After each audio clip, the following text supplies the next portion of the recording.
Welcome back to Middle Class Renaissance. I'm Keith Long. Today, I'm going to introduce you to my wife, Robin.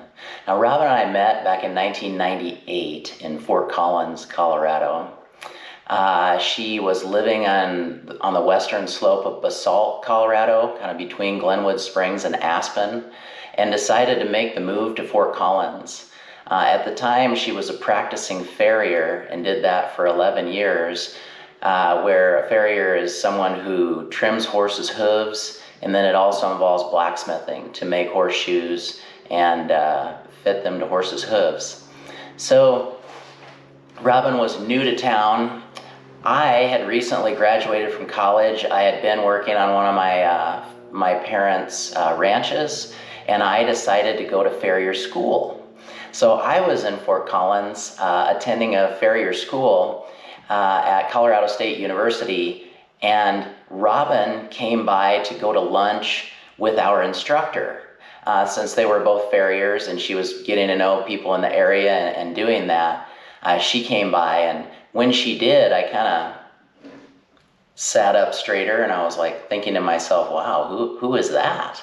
And when they came back from lunch, I went over to talk with her, and she had scratches on her arms, and she even had some scratches on her face. And I said, what happened to you?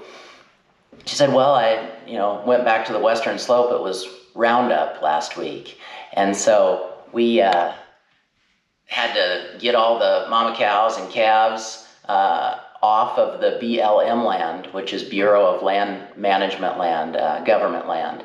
She says the ranchers kick all of their cattle out common together to graze all summer in the high country, and then you got to gather them up in the fall and sort by brand, and everybody takes their cattle home and feeds them out through the winter. So she said, hey, we had to get up in there, and there's lots of pine trees and there's lots of oak scrub, and she told me some of those little calves, they're pretty rangy. They'd been out there ever since they had been branded and were little, and they thought it was more fun to still be out there for the summer than it was to come back in. So she said, I had to get down in there. I had to get in that oak scrub and get down in those pines and get them out, flush them out. And I was just thinking to myself, yes, this is all sounding right to me. So anyway, our relationship took off from there. We dated for about a year and were married in '99. So this fall will be our 25th wedding anniversary. So anyway, our daughter was born about 4 years after we were married. Robin's a wonderful mother. She just has great instincts.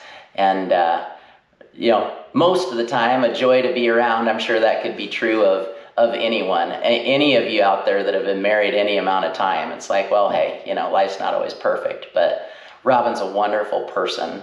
And she's been involved with horses one way or another.